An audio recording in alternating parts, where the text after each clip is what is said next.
Hello and welcome to Mind and Money Show, where we talk all things mindset, money management and our entrepreneurial journey. Along the way, we're going to throw in some amazing guests for good measure. I'm Shane Hyland. I'm Gareth Shears. This show is going to change your life and teach you skills that school never taught you. Boom. Or afternoon, Arnie. Afternoon, Noel. How are you? Great to see you guys. I'm looking forward to a good chat about Welsh football and where we're going. Yeah, thanks. Is it strange for you to be in a room with two Irishmen now? Yeah, it is actually. I'm not normally kind of that number. There's probably a joke in there somewhere. How are you? You good? You well? Great. I'm now in splendid isolation because we're getting ready for Qatar and for the World Cup. So I have 2 days at home working through our strategy for the World Cup. But it's a funny one because it feels like everything's kind of coming together very nicely. We've a lot of non-football activities happening. I mean, you saw the squad announcement last night in Tyler's Town in the Ronda. But I mean, even this morning, for example, the Jamboree, were over 200,000 children across Cymru were singing for their country and for football this morning with the Earth. So it feels like, I mean, on Monday we had to launch the World Cup song Yamahid, and then we launched our sustainability strategy after that. There's these giant big bucket hats that are landing in cities across the country as well. Seen them, yeah. Which are creating a bit of interest as well. So it just feels like there's all this stuff. We've been in the recording studio for the last few months. It feels creating songs. Thankfully, we're not like Chesney Hawkes with one song. We've got a few different songs. We're a bit more like Ed Sheeran, thankfully. We're producing a few different tunes. And as they're landing quite well, I suppose, because we have our brand, which we're very focused on putting out there. I mean, if you go up to the airport, Cardiff Airport, you'll see our brand very clearly for the World Cup. And there's a team has left Cardiff this morning for Doha, an advanced party, who prepare all the rooms of the players, the training centre, all the different parts of what they'll see. And it's to remind the players of, I mean, it's fine to bring Michael Sheenan, which was amazing, and the speech that he gave to the players about getting ready for going and bringing some Welsh sugar with them was fantastic. But when they get there, the imagery that they see and the feelings that they get before they go and play the matches and when they're in their downtime should remind them of the 3.5 million people that stand behind them as they go out there to go onto the world stage. And it's a stage we haven't seen for 64 years, but it's a stage that we stride out onto very confidently. I'm very proud that we are here from here in Cymru, and that we are going to put our name up there in lights to 5 billion people over the next few weeks. I know we'll chat more about it later on that note, but go back to that. Does it, when you send, I was going to say relics, but pictures, whatever it may be, of back home, does it resonate then with the guys that, wow, I'm representing every single village, town hall, cons club, football club, even the rugby clubs? And if you're in a little bubble of Qatar and you're in a different place, sometimes you might just get swept away with everything else. But when you see all the things of home, it kind of brings back, I'm representing all of these people. I'm honored and privileged to be one of the few that's lucky enough to be out there and representing my country on the biggest stage ever. It's superb. Sorry, massively it does. I mean, the fact that we went to the Ronda, up to Rob Page's hometown, to the squad announcement. I mean, I know there was some commentary I saw about America were doing it at the Empire State Building. Yes. They were lighting up the building, blue, red, and white, I guess. We chose to stay with our own values, and okay, they may not be as exotic and as sexy maybe as going to the Empire State Building or doing it maybe in Cardiff Bay or something like that. But that's us, that suits who we are and our background. And I know it meant a lot to Rob. I know it meant a lot to people around the squad and around the association and supporters and that we chose to go back up to an area that can be forgotten sometimes. It's post-industrialization, Ronda. But football is really loved up there. And I know they really loved that last night, having up there. So you could see, I mean, I wasn't there, but I could hear. I was actually down in Swansea.com Stadium at a meeting with regional associations. So business does go on away from the World Cup, I can promise you. But, it was lovely to see the reaction up there and to see, the big broadcasters descend on a small town up in the Ronda and to make it feel special for night. That's what it's all about for us. And it felt that way because from an outsider's point of view, it, instead of doing it in I don't know, Celtic Manor or down in St. David's in the Bay or something, in a hotel room, in a staged event, to bring it to the people. It was a superb shout, because it almost felt there was another connection with this professional organization and the community. Yeah, I think we work very hard on our connection. Connection to us is everything. Engagement to us is everything, and trying to understand what the people want, and also our own values, what we represent and what we feel and what we think and what we believe in, is important. So when they connect together, it's a pretty special thing to watch. And I think, we've seen it. Certainly, I've been here since last late August. I have to say, since the first day I got here, I felt a really strong personal connection with people. Right throughout our team, there's people here many, many, many years in the association, the likes of Ian Gwyn Hughes and Mark Evans and others, who have built up layers and layers and layers of connection with the people. But I have to say, I felt very welcome. But to see, it was almost like a beautiful marriage, to be quite honest with you, of my own thinking and my own background, I suppose, and to see it match all together beautifully with the Welsh football public and the Welsh public at large, actually. I felt at home instantly. And that makes it very easy then when you're sitting down talking about concepts with the marketing and communications team or whoever they are. We just feel at home in what we're doing. We feel very comfortable with what we're talking about and what we're communicating with. I mean, they launched the World Cup anthem Monday morning, but Monday afternoon we launched something that to me was very important, which was the sustainability strategy. Now, why that was important is, the country has the Wellbeing Future Generations Act, which is the only country in the world that's created legislation for future generations to make the world better. Now, if you look at COP27 at the moment and you see some of the catastrophic results that are clearly heading our way, if we don't change our ways, and some of it's even gone beyond that, but they're heading there anyway. We saw what last summer was like as a teaser to what's coming. But for us, in our own small part of the world, to say that football is not just out front here in Cymru, but we're actually out front globally in what we're doing. I've not seen a better sustainability strategy in the world. I've not seen a government with a better sustainability piece of legislation than we have here. So if you join them together, it means that you're surrounded by people like the First Minister or Sophie, who's the Wellbeing Commissioner, who are thinking the same way as we are. So for me, that's just perfection, where our players, our staff, the governments, the Wellbeing Commission are all aligned on getting out front globally. So it's very much Cymru on the world stage, and going to the World Cup gives us a chance to kind of make that even louder, what we're trying to say. Yeah, no, it's great. How are the players feeling about everything at the moment? I haven't seen them. Haven't seen them. Haven't seen them. They're all out with their clubs. They're off. One of them is off winning the American Super Bowl, or whatever he's winning at this stage. So we're seeing Aaron thankfully playing away with Nice or whatever they call it now, and you see players doing well. Thankfully, a lot of our players seem to be doing really, really well at their clubs. So we speak to them. There's a leadership group, especially, that we speak to on different matters. I've spoken to a few of them individually over the last few weeks, but very much the relationship there is between Rob and the squad. I speak to them on the strategy and different initiatives we're trying to do. We'll speak to them on Sunday when we all congregate to go to the World Cup. We'll speak about what the wider issues of going to Qatar and what that means for us. And there'll be lots of questions going to be asked, and just to have a kind of an agreed belief system, which we have anyway, but what the challenges we face, and also the pride we will have in putting our country in lights of the world. There's a lot to that, and how we communicate that, and the things that we produce over there, whether it's using the players for social media content, different interviews that they'll be asked to do. There's a lot happening. But what I can tell you is there has been some amount of filming over the last few months. I mean, it's, if you like football and you like watching Cymru, it's going to be great for you, because there's all sorts of programs that we've all taken part in that have been filmed that haven't aired yet.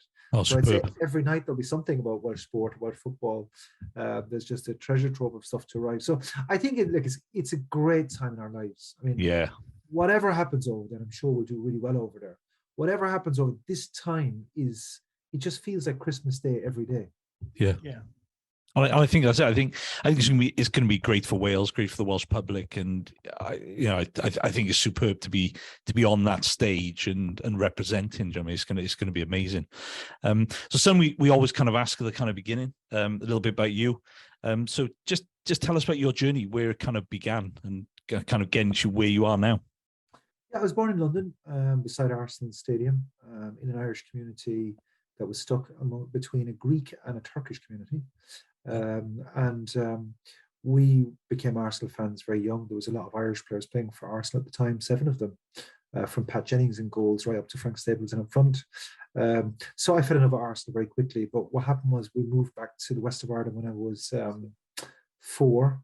And it was different tempo then. Football wasn't the be-all and end-all then.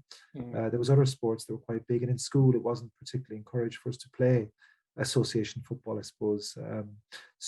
That would have been difficult for me, I would say, to go from playing football on the streets in North London to going back to the west of Ireland where there was no streets, there was fields everywhere, and still it wasn't encouraged to play football. That for me was a bit weird.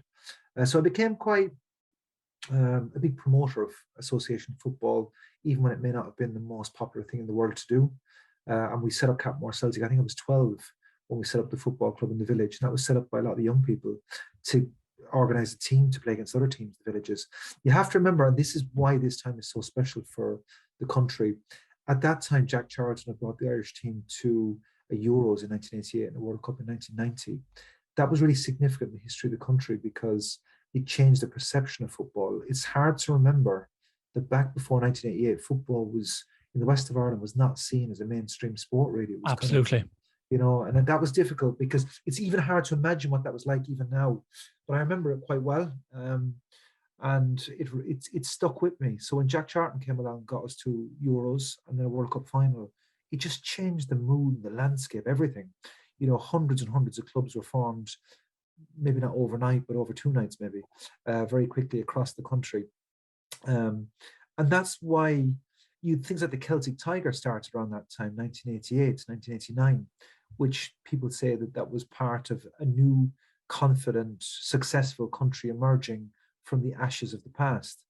It's different here, but I definitely think the FAW now represent a much more confident, successful country to the world. Yeah. So back then, when we were getting to Euros and World Cup, that really, I suppose, copper fastened my love of football, and not just what it could, the enjoyment of playing it, but what it could do. So I didn't realize at the time I'd go into, using football to create better lives and that kind of stuff, which we do now. But at the time, it was kind of percolating, I guess. I was kind of learning what football could do for a country without really writing it down, I guess. So anyway, I wanted to be a footballer then. I wanted to play at a high level. And I got to be signed by Sam Allardyce, actually, who was the manager of Limerick, would you believe? His first job when he finished playing was at Limerick, my local city. So I joined them. And then I was there for a season or 2. And the bigger club, which was Cork City, had started to get into Europe. They played against the likes of Bayern Munich and Galatasaray. Yeah. They had a very good goalkeeper in Phil Harrington. And just somehow the cycle of life works. I used to go to Limerick to watch him warm up, Phil Harrington. He was smaller than me, but he was a brilliant Welsh goalkeeper, really top class in Ireland, had a big reputation. He was from Carnarvon, but he played with Cumbrain, funny enough. Really? He was from Carnarvon. Well, no, he'd been away in England, actually. He'd been to Sheffield Wednesday, I think, shattered his ankle, came back and got recovered. But he ended up in Cork for some reason. I don't know exactly how, but he ended up over in Cork and he built up this reputation. The nickname was Biscuits. And he was just a brilliant goalkeeper. Anyway, I used to watch him. I remember in 1989 watching the FAI Cup final and watching Biscuits playing for Cork against Derry in Dalymount Park. Dave Barry was playing in that team? Dave Barry was playing. So I didn't know any of these people. I was watching it on television. Now, that was 1989. By 1998, I was the Cork City goalkeeper playing in the same stadium in that final with Phil Harrington was my goalkeeping coach and Dave Barry was the manager. So it was quite funny to go on that journey of watching these stars to me on television. And thankfully, I had something that I could play that I ended up playing for Cork City. We won the FAI Cup final in 1998. And then we went on to play in Europe every year, which was great, in the World Cup Winners' Cup and what would be the Europa League now, which was fantastic. And then I suppose the game changed and it became more professional. And what I discovered then, and this is probably the crux of the story, is I was really big reader. So even now when I talk to you beside the laptop here, there's a ton of books here beside me. I'm always reading, and I was reading a lot of business books, a lot of marketing books, communication books, while being a footballer. So we'd get on the bus and I'd read all the time. And I used to get slagging for it on the bus because I was just not interested in watching rubbish on films and that kind of stuff. I was interested in studying. So I read a lot about business, set up my own business when I was 21 in my kitchen, which went on to become quite a big company. And I was just interested in how business worked. So played away, and I got to play for Shamrock. I transferred from Cork to Shamrock Rovers, which is probably the biggest club now in Ireland. And then I came back to Limerick, my home city, where a friend of mine had taken over as manager. Really enjoyed my playing, but I was starting to kind of realise that 27, 28, I wasn't going to make a career out of it at that stage. And I didn't really want to. I was more interested in the administration. So my career ended. We played Leeds United's reserve team in Limerick. I organised the match, got them to come over, played the first half. I think it was 0-0 at half time. But the manager, who was my friend, said to me, "You're not really interested in this game, are you? You're more interested in the crowd and how the advertising looks." And I said, "It's not actually that. It's just that I forgot that the money at half time that we took in has to go to the bank really quickly. If it doesn't, something could happen here." And I was trying to organise a Securicore van to come and collect the money off the gate to get it down to the bank so we could pay the wages of the players. So I'd now gone from being the goalkeeper to organising the wages of the players, you know. So I was more interested in the business of the club, I suppose, what I'm trying to say. And I was 28 maybe at that stage. And then the FAI put out an advert of the longest job title in the world, which was National Coordinator of the Club Promotions Officer Programme. And I applied for that. It was just in the newspaper. And I went up to Merrion Square where they used to be, and I walked into the boardroom there, and I gave a presentation. It was supposed to be for 20 minutes on the future of Irish football. I think I talked for an hour. And at the end of it, I think I just bored them into submission, I'd say, because they gave me the indication that I was going there. So that was good. And I started there. And I must say, the day I walked in, I knew I was home, as in the marriage between football and business for me was like what they tell you, or they should tell you in career guidance, is if you can find someone to pay you to do something you absolutely love doing, then you never work. I've never worked because everything I do is pure pleasure, to be honest with you. I know you have difficult moments, you have to make decisions, blah, blah, blah. But it's not work. I don't call this work. I call this my hobby. So I went to the FEI and I hobbied really hard. I didn't work hard. I hobbied really hard. I worked really hard and I studied a lot. And I got better and stronger in all these different areas. And then UEFA started asking me to present at different events. And then I was asked to go and help Kazakhstan and Israel and different countries with their strategies. And I noticed that UEFA were asking me to do a lot of things within 3 or 4 years. So then I went to present at something, and then someone said to me, the marketing director said, "Can you write a paper on the future of European football?" So I've been at the FEI 4 or 5 years. The mood was starting to change there at that stage. They had issues with this construction of the Aviva Stadium in Dublin in terms of funding that. There was an economic collapse, and how it was managed is for a different day's podcast, I'd say. But I had decided I was leaving at that stage. There was no budget for marketing, nothing. So I decided I was leaving. Hi guys, a quick break from our episode, just to let you know that we have released our mortgage course for free for a limited period of time. There is so much false information out there at the moment that is creating panic, stress, and worry for everyone. We all know how difficult it is when you're trying to get your first mortgage or that new deal. Click on the link in the description below and get started and use our years of experience to help you through these troubled times. Thankfully, as I was jumping off one train, UEFA read my paper on the future of European football, asked me to come over and meet them at UEFA in Switzerland, and basically said, "When can you start to implement this thing?" So that was it. That was as simple as it was. There was no interview. It was literally, "When can you start?" So they'd seen me kind of working in the way I thought and that about the game and that. So they were quite happy. So I started then. And again, when I got to UEFA day one, I knew straight away this was going to be my home for a long time. So it was my home, and I was promoted many times, thankfully, at UEFA to be the head of strategy and all strategic development, which was all of our relationship with the 55 countries. And that was lovely because you could work with Germany one day on their participation, France the next day on their commercial plan, Sweden the next day on their relationship with governments, digital transformation in Turkey, you name it. And it wasn't me doing it, you'll be glad to know.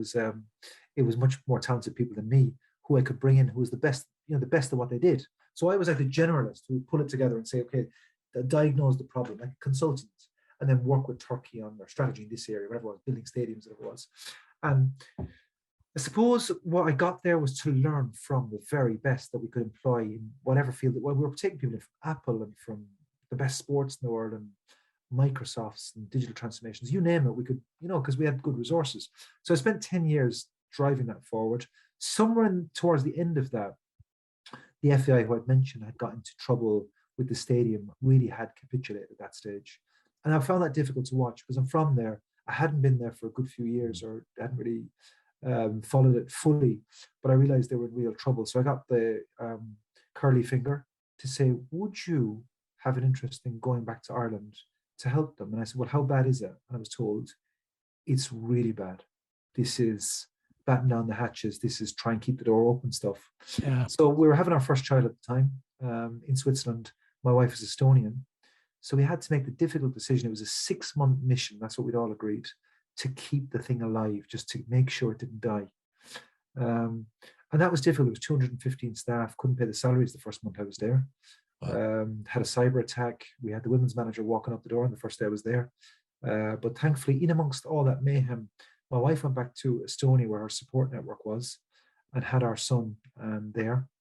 I went back to Dublin and worked, 16, 17-hour days just to keep the doors open and to bring confidence back to the organization and to get it on a place where it could be saved. I mean, the debt was absolutely enormous. And thankfully, we did some deals that took it back out of verging on being in real trouble, I suppose. Wow. So that was a big mission, I have to say. So then I had to resign from UEFA and then re-sign for them because I was doing deals at the FAI that would have meant I had to leave. So I re-signed for UEFA immediately at the end of 6 months, which was what we had agreed.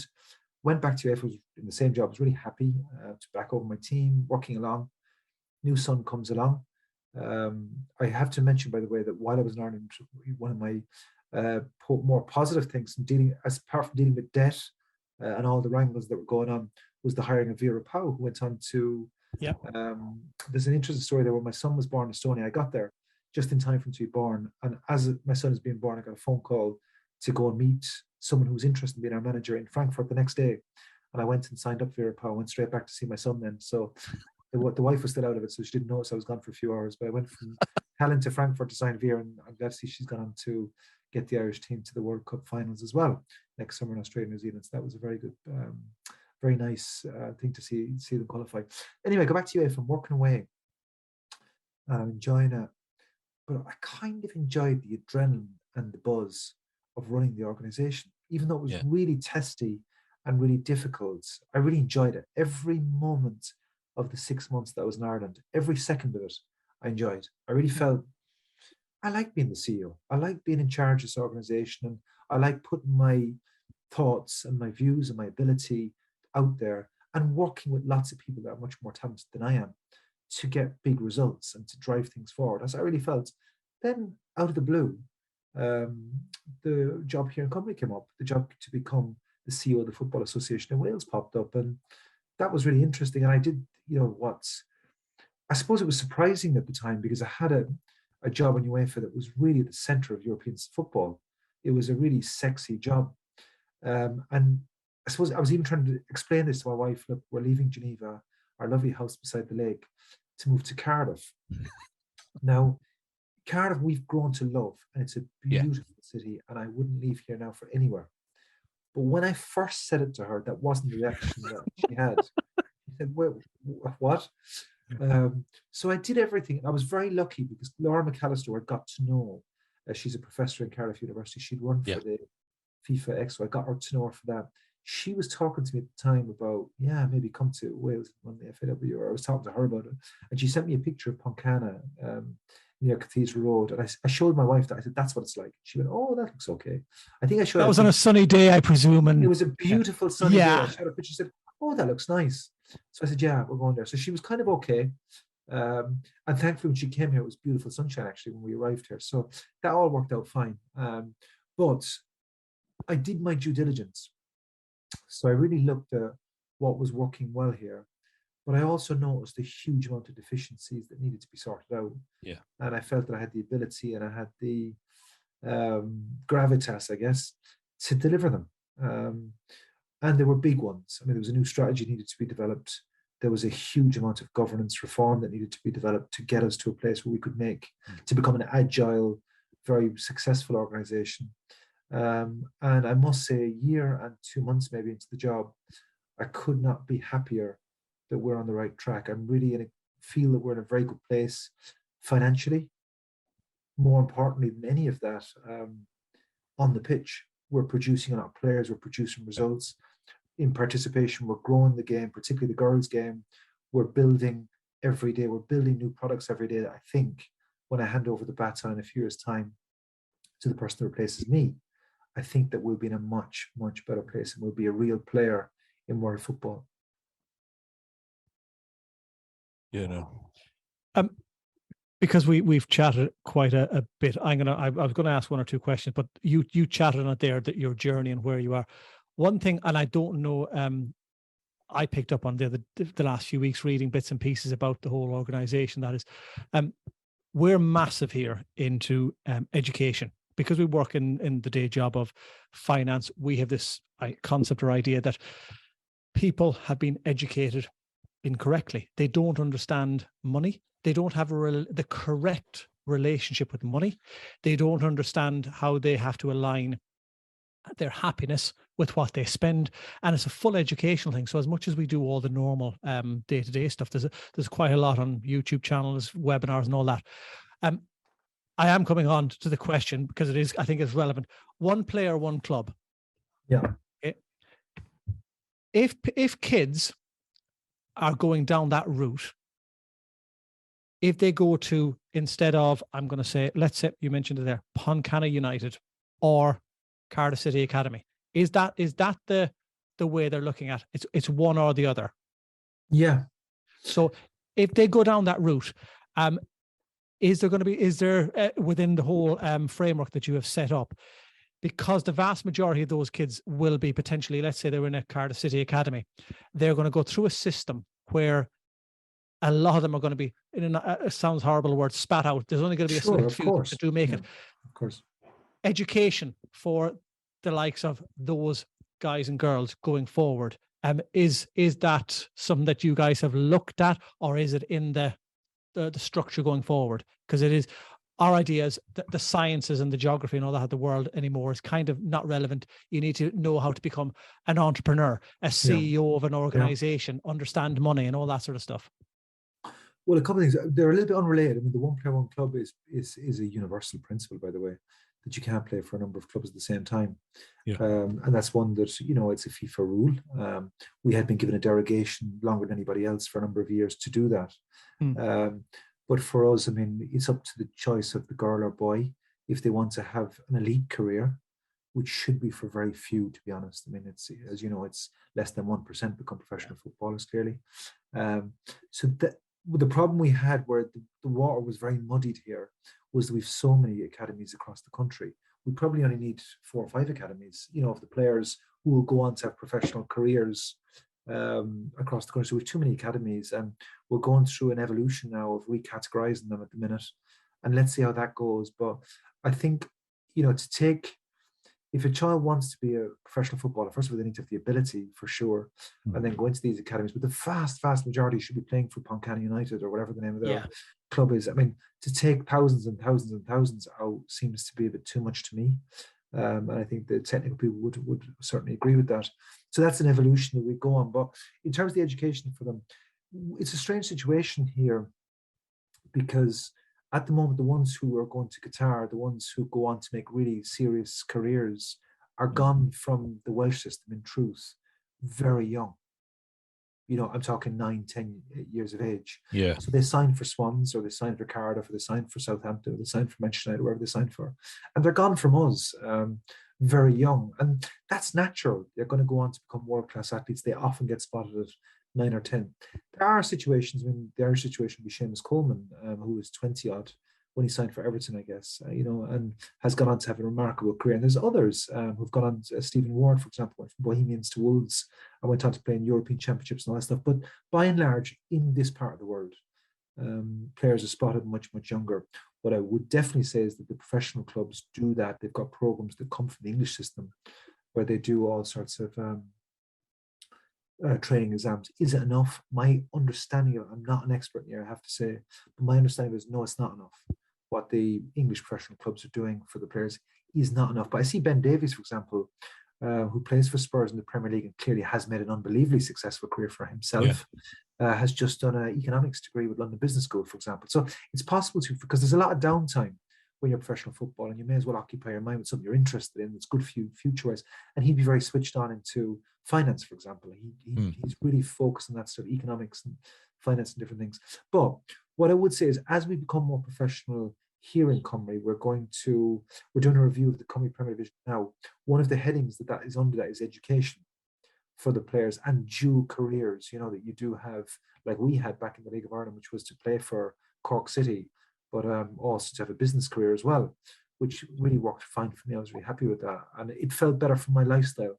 I wouldn't like to be a professional footballer, really. I don't think my mind would have taken that well to it, to be honest with you. I think I liked being active and doing things that were productive during the day rather than just sleeping all the time and drinking lots of water and just training for a couple of hours a day. I didn't really like that, to be honest with you. I didn't feel suited to that. So what I would say is that under the review of the Cymru Premier Division, and also what we do in the girls' game, which is explosive at the moment, is making sure that they have the correct education on their finances, but also on the, that they have got careers, degrees or masters, whatever it is, so they can go and have a good career and be supported by Welsh football too. That absolutely 100% agree with you. Right. Did I read, Noel, correctly that you guys had spent more on the women's game for a smaller group than the English FA, or did I read that? Well, all of Europe. What UEFA do is under a program I used to run, which is they look at all of the spends. So they take the expenditure and they look at how we spend our money, and they look at our revenues. How we turn our revenues into output, I suppose.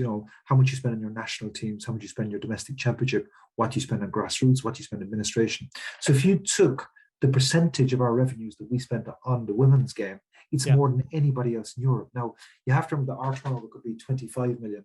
The English FAs could be 400 million. So they might, in absolute terms, spend, 20 million. We might spend 5 million or something like that. But in absolute terms, it means that our expenditure as a percentage of turnover is higher than anybody else in Europe. And, what I found is that every pound we put into the women's game is a pound well spent.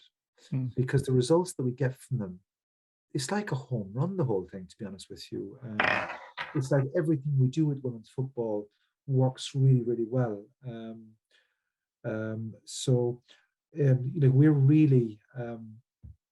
We're really happy with what we're doing, but we have to do more with the women's game. We have a lot of people around us who and agree with us that we need to keep improving. We can't sit in our laurels and say, oh, it's great that we are spending more than anybody else in European football as a percentage turnover. That sounds great as a line, but we need a lot more people working women's football to cater for the sheer demand. And as I say, whatever we invest in women's football, it comes back in spades for us, because it's always really successful if we hire more people in marketing, communication, more people in coaching. We've just hired Gemma Lewis from New Zealand. Actually, she's a Welsh, very good coach who's been in New Zealand with the Ferns in New Zealand, working with them. She just moved back here to lead on our women's football development and getting our elite players through. So we're hiring plenty of people in the women's game, but it's never enough, because it's just a home run, the whole thing for us. But that's no different to us talking to people about, their money, and they say, how much should I save or invest on a monthly basis? The hardest thing is to start and make sure that you're directionally correct, because that's the most difficult part. When you have the momentum, you can increase contributions or staff, whatever.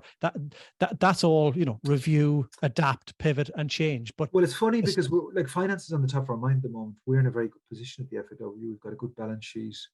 We're healthy. We've got investments and all that kind of stuff that we should have. But we've got three big buckets ahead of us. One is going to be the organizational development. So to expand the staff to be a world-class organization costs money. to the Cymru Premier Division is going under review at the moment. That's going to take funding. So our professional game, which isn't professional yet, but we've only got TNS who's a professional side at the moment. We want that to be more professionalized on and off the pitch. So that's going to cost money. And the third one is the grassroots side of the game. We've already put £4 million that we made from the World Cup into the grassroots facilities. So any money we make from qualifying for the World Cup, we've put into any excess, we've put into the newly formed Cymru Football Foundation, which is out now for clubs to apply for, to build pitches and dressing rooms and different things. And then the grassroots structure. So we're out now every night at the moment, it feels, talking, consulting about what the grassroots structure should look like. How many people do we need to bring in to help all of our 950 clubs to reach their full potential and to help them with their strategies and their facilities and all that stuff? There's going to be a big bill for the FAW probably at the end of that as well. So we're just getting our long-term financial planning in place. We've got an outline plan to 2028, but that needs to be adjusted based on what strategies we have. We have to invest in our sustainability strategy, which we launched this week. We have to invest in our equality, diversity, inclusion, our digital transformation. But they're all enablers. The three big focus areas are the organisation becoming world-class, the Cymru Premier Division, and the grassroots game. Then you've got the business as usual, like high performance, making sure we've got the services for players like strength and conditioning, nutrition, cryotherapy, all the modern psychology, the things the modern high-performing athletes need, that costs. And we have to keep, so the core business keeps growing all the time. Yeah. And we've got these three big investments, as I say, in the organisation, the professional game, and the grassroots. But you can see it, and I know it's a bad analogy of using a sausage machine, but you can't just wait for the sausages to come out at the end, as in a World Cup, and say, look how beautiful these are. You have that at some stage, if you don't continue to put the meat in at the other end, it's not going to work. And the fact that you guys have looked at all of that and started going back to the grassroots, and it might be that it's 12 to 16 years before you see some boy or girl that's going to be at the next World Cup. But even the things that you're doing in terms of the 7 to 11-year-olds in the schools and giving them packs for the World Cup and making the World Cup about that 7, 8-year-old, fine. It's going to cost money at the moment, but it's a bit like us doing something. You look at the long term, that's an investing, because you touched earlier about Italia 90. And, I think we're almost of the same age. Euro 88 was, I get it. But Italia 90, it was just boom. And from something like that, I presume, back in Ireland, we got Shea Given, Damien Duff, Robbie Keane, which were, 12 years later in South Korea and Japan. But that's where you can see you guys going, that the grassroots, the Cymru Premier, where you're having to put money in there now, knowing that it's not going to be an immediate success. It is going to be the future, and you have to be willing to play the long game for that. Exactly. I mean, when I talk about sustainability strategy, a lot of it's not about the climate, which is important, or the environment, which is absolutely crucial, but sustainability of football itself. So there's decisions we're making that you definitely won't see the results while I'm here, but it'll be my successor who will actually get the benefits of it. It would be easy to put our investment into short-term wins, and that would make the current administration look better because you get short-term results. But that's not sustainable investing. So we're very confident that the investments we're making in the grassroots now will bear huge fruits. And also we're also aware of the consequences of not doing that you end up with short-term success and then it falls off a cliff later on. And that's not where we can be. So we're very happy to invest anything we're making from the success of the current side into the grassroots of the future. We've discussed that with the current squad, the men's squad that's going to the World Cup, and they're really comfortable with that. So it's just getting the balance right, and we have to keep investing in the high performance as well. And if we drop our standards in terms of the quality of travel or psychology or nutrition or whatever it is, the big things that the top players need now, or talent ID, for example. We've got a very sophisticated talent ID system that goes across the UK every weekend looking for new players for Wales. That's just something we do. And if we stop doing that and invest in all grassroots only and not stick on the high performance stuff, there's a cost there too. So it's really about balancing your finances, as you guys would know well, to get the very most return for your bucks. It's probably, there's times I wish we were a little bit more focused because it feels that we're trying to do everything. But it's just deciding what weighting do you put alongside the area, whether it's the women and girls game, grassroots game, the Cymru Premier or the national teams or whatever it is, the facilities, grassroots facilities. You just put a weighting beside it, prioritize it, and then if you want to see what our priorities are, follow the money. Do you think, maybe a bit controversial, between, I suppose, was it when did you guys win the first Grand Slam? 2005, was it? And kind of 05 to maybe 2016, 2017, Welsh rugby seems to be on a high. And, you know, if Wales had qualified for a World Cup in between, then you were almost competing for maybe the pound or the supporter. Where have you hit it? It sounds wrong at the most appropriate time, because there seems to be just a little dip in Welsh rugby now, whereas you have qualified. So naturally, like all humans, everyone goes where the success is. So potentially you've got more pounds and supporters, because they're maybe those that weren't a Welsh football supporter are now jumping on the bandwagon at the appropriate time because they're disillusioned or unhappy with Wales not winning as much as they did in the last decade and a half. I don't. I spend very little time looking at what other sports are doing and what they're doing. I hear bits and pieces, but I'm so focused on what we're doing and just being successful every day, to be honest, and trying to create sustainable success. I don't have time to look at rugby or whatever else is out there. You know, we were aware of figures and participation numbers and things like that, but the correlation I haven't studied, I have to be honest. I know that football is doing really well. I know that rugby is a massive sport here as well. And like what you really want to see is rugby doing brilliantly and football doing brilliantly, because I think if they do particularly well, and I'll add to the likes of field hockey, which is big here, and netball as well, of course, for girls, doing well, then we're doing better as a country. So we could not be more supportive of everyone doing well. And I know I was at the rugby on Saturday at the All Blacks game, which was, you know, it's really nice to see top athletes at the top of their game. But it was I had a lovely reception from the WRU, you know, they made a lovely speech at the start, the president, and he was very kind about Cymru's participation in the World Cup final. It was really well received by me, I have to say, and by the FAW, that they're just so generous in their appreciation of what we've achieved over the last few years. And I really welcome that from the WRU. So look, we get on very well. We're in different places. We're in different stages of development. There's a thing in business called the S curve. And I suppose we're in different places on the S curve at the moment. But that changes. I have to say that, I mean, there is 3.5 million CEOs of the WRU, as far as I can see it here in the country. Everyone seems to have a very strong view on how Welsh rugby should be run. I could go That's to the goldfish bowl of Wales. Yeah. It really is. I can go down to the local shop to buy the newspaper, and the news agent will tell me how Welsh rugby should be organised, which is quite interesting. And football, I don't get that as much. They don't care how you organise football as long as you win this trophy. Yeah, as long as you're winning, as long as it suits the club you're talking to. Ever. So it's quite interesting. I think that's an interesting phenomenon that, you know, rugby is burned into the hearts of a lot of people here. They're really interested in how it's organised. We've kind of come at a different angle. It's not a better angle. It's not a worse angle, I don't think. It's just a different, it's a more, because we're coming a bit later, I suppose, to becoming very much part of the national discussion with the national team. It's just different. Again, as I say, it's not better, it's worse or like that, but we've got a very, very clear belief system. We've got a very clear roadmap, a very clear strategy. We know exactly what we're doing. All the team around me, the management team, the board, the council, we're all on the same page.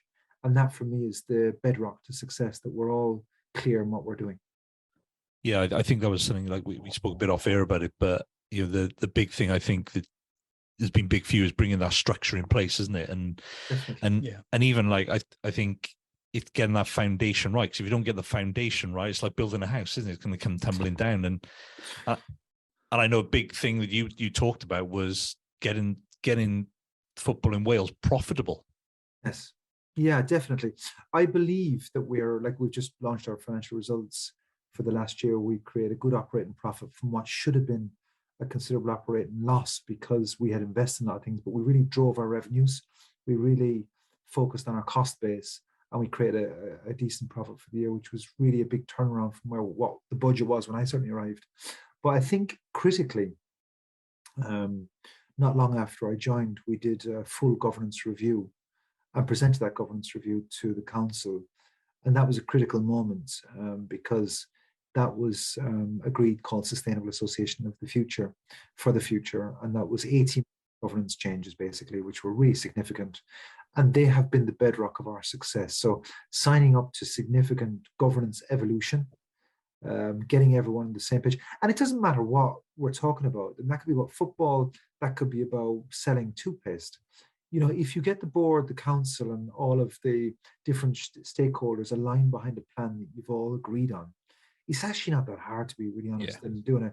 You just need to really believe in what you're doing, have huge conviction, and bring people with you, and show that you're listening to people. And it's a two-way street, but that once the decision is made, you have to put your foot down and say, this is the direction. People have to feed from you that conviction of, if we go down this route, we're going to be successful.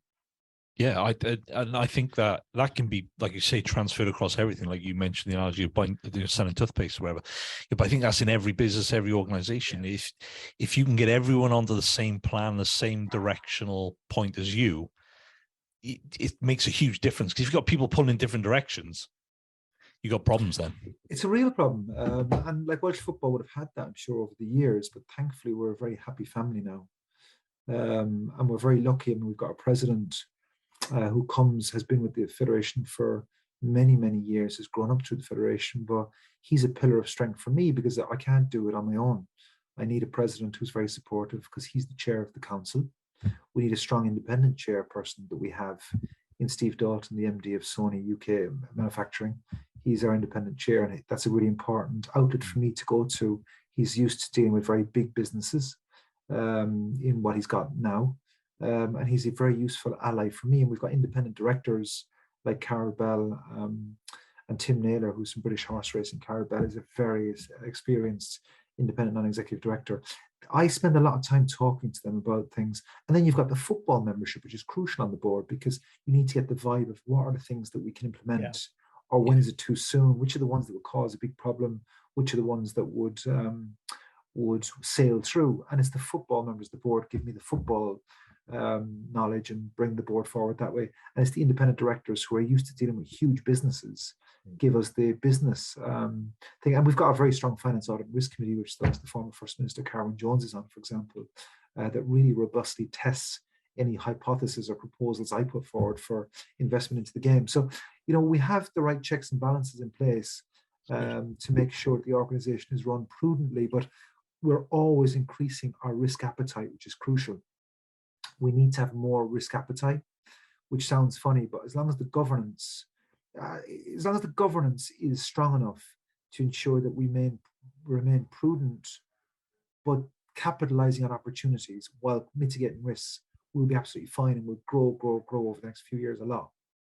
You could do a session with lots of our clients in here, because you're using all the right words that we will be using exactly for most of their financial planning and retirement planning of, you know, prudence and risk mitigation and stuff like that. So, you know, you can do a session for us, but you've hit all the things of creating a plan, surrounding yourself with great people, being aggressive in the way you want to go it, and then almost blocking out the noise and just going with that. And we talk a lot because it's our day job of financial freedom, and it's about the ability to do what you want when you want, while at the same time removing the fear of ever running out of money. And there's one thing that I have to add in there that I've left out that I think is feed into what you say, which is creating a culture of expression that allows people to make mistakes, by the way, and mistakes that are not going to pull you down, but they're mistakes nonetheless. And we've got some mistakes happen every day. And I always tell the gang, tell me if there's something has gone wrong as quickly as you can. And the faster someone tells me that something's gone wrong, the quicker I say to them, thank you, because it means that we don't get caught flat-footed by not knowing something, and we can rectify the mistake much quicker. That's really important to our culture, that people are allowed, you know, it's almost encouraged, make mistakes quickly and let's move on. But is it a mistake? No, if you're directionally correct, there are going to be times when the plane goes off course, and all you're doing is readjusting an alignment. It's not correcting a mistake, because a mistake can be, you know, a millimeter or 1,000 miles. Just because you're off course by a certain percentage at the outset, when you grab that at the moment and you realize it's not the right thing to do or the right way to go. It's just a redirection. It's not that difficult. Directionally, we're bang on direction. I feel so confident and comfortable with the direction that we're in. Our strategy is publicly available, by the way. You can see at any stage how we're doing against all of our 70 or 80 commitments that we've made. I mean, one of the commitments was to qualify for the World Cup finals in the men's. We've done that. So a tick. Now we have to qualify for the women's Euro in 25 is the next thing, and the men's Euros in 24. We'd like to qualify for a lot of underage tournaments as well. So we've an awful lot in front of us, but we feel that we're in a good direction. It's been a huge pleasure to talk to you today. So I hope that was been useful for you. Yeah, no, it's been really good. And anytime you want really to appreciate it. And good luck with everything. Thank you so much. Enjoy the next few weeks. Thanks, guys. Good luck.